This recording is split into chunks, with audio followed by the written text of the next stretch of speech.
Hi అండి, welcome to Hanvi's kitchen and blogs. ఈరోజు హన్వీస్ కిచెన్లో మరొక మంచి రెసిపీతో అయితే మీ ముందుకు వచ్చేసాను. అదేంటంటే ఇన్స్టెంట్గా సాంబార్ అయితే టిఫిన్స్లోకి, అన్ని రకాల టిఫిన్స్లోకి సాంబార్ని అయితే ఇలా ఇన్స్టెంట్గా అప్పటికప్పుడు పప్పు వండే పని లేకుండా చాలా ఈజీగా, చాలా ఫాస్ట్గా ఇలా సాంబార్ అయితే పెట్టండి. టేస్ట్ అయితే చాలా బాగుంటుంది. అది ఇడ్లీలోకైనా, దోశలోకైనా, సాంబార్ వడకైనా కానీ ఇలా చేసిన సాంబార్తో తింటే టేస్ట్ అయితే చాలా బాగుంటుంది. ఈ సాంబార్ని ఇన్స్టెంట్గా ఎలా చేసుకోవాలి ఏంటనేది ఇప్పుడైతే చూసేద్దాము. దీనికోసం ముందుగా స్టవ్ మీద ప్యాన్ పెట్టేసుకోవాలి. ప్యాన్ కొంచెం హీట్ అయిన తర్వాత 1 టేబుల్ స్పూన్ అంతా ఆయిల్ వేసుకోవాలి.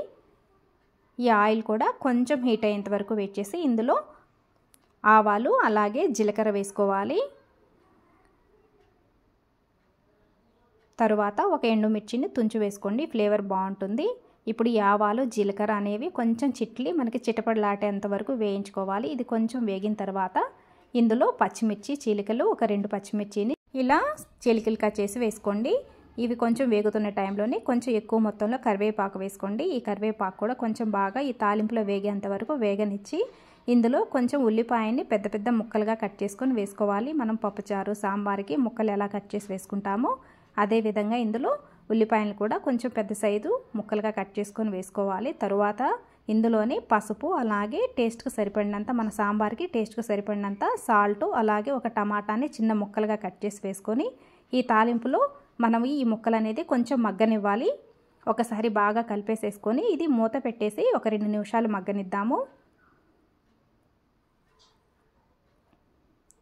2 నిమిషాలకి ఇక్కడ టమాటా అనేది మగ్గటం స్టార్ట్ అయిపోయింది చూడండి. ఇవి మరీ ఎక్కువ ఉల్లిపాయ అనేది ఎక్కువ ఉడకవసరం లేదు, కొంచెం మగ్గితే సరిపోతుంది. ఇలా కొంచెం మగ్గిన తర్వాత ఒక్కసారి కలిపేసేసుకొని ఇప్పుడు ఇందులో 1 నిమ్మకాయ సైజ్ అంతా చింతపండును రసంగా తీసుకొని వేసుకోవాలి. మన పులుపు అనేది సాంబార్ క్వాంటిటీని బట్టి యాడ్ చేసుకోండి. ఇక్కడ తక్కువ క్వాంటిటీ కాబట్టి నేను 1 నిమ్మకాయ సైజ్ అంతా చింతపండుని యాడ్ చేసి ఇందులో మనకి సాంబార్కి ఎన్ని వాటర్ కావాలో అన్ని వాటర్ని యాడ్ చేసుకోవాలి. ఒకసారి బాగా కలిపేసేసుకొని ఈ టైంలో ఒకసారి టేస్ట్ చేసేసి ఉప్పు కానీ, పులుపు కానీ, కారం కానీ తగ్గితే ఇందులో మరొకసారి యాడ్ చేసుకోవాలి. ఇక్కడ మనము ఉప్పు అలాగే పులుపు వేసాము, కారం అనేది యాడ్ చేయలేదు. ఇందులో కొంచెం సాల్ట్ తక్కువైనందువల్ల సాల్ట్, అలాగే ఇప్పుడు కారాన్ని కూడా ఇందులో యాడ్ చేసుకుందాము.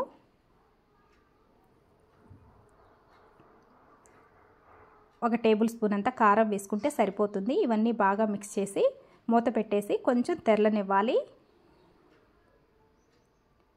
చూడండి, ఇక్కడ మనకి చారు అనేది చక్కగా తెరులుతుంది కదా. ఇప్పుడు ఒకసారి బాగా మిక్స్ చేసుకుందాము.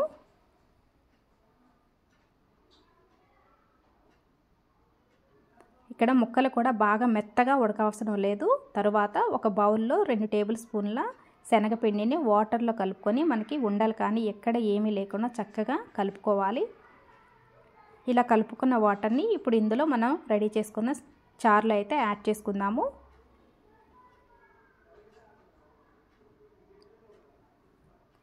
ఇప్పుడు మనకి ఉండలు కట్టుకోకుండా బాగా మిక్స్ చేసుకోవాలి.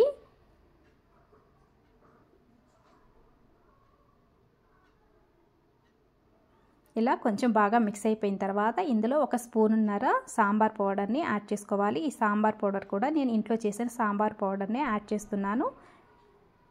ఈ సాంబార్ పౌడర్ కూడా మనం పెట్టిన చారులో చక్కగా కలిసిపోయేలాగా బాగా మిక్స్ చేసుకుంటూ దీన్నైతే 2-3 పొంగులు వచ్చేంత వరకు తెరలనివ్వాలి. మనము సాంబార్ పెట్టుకుంటే ఎలా తెరలనిస్తామో అదేవిధంగా ఈ చారుని కూడా చక్కగా తెరిలేంత వరకు బాగా మరగనివ్వాలి. ఇక్కడ మనకి చారు అనేది చక్కగా మరిగిపోయింది కదా. ఇప్పుడు ఈ టైంలో కొంచెం కొత్తిమీరని యాడ్ చేసుకొని మరొకసారి బాగా కలుపుకోవాలి. అంతేనండి, ఇన్స్టెంట్గా మనకి సాంబార్ అయితే రెడీ అయిపోయింది.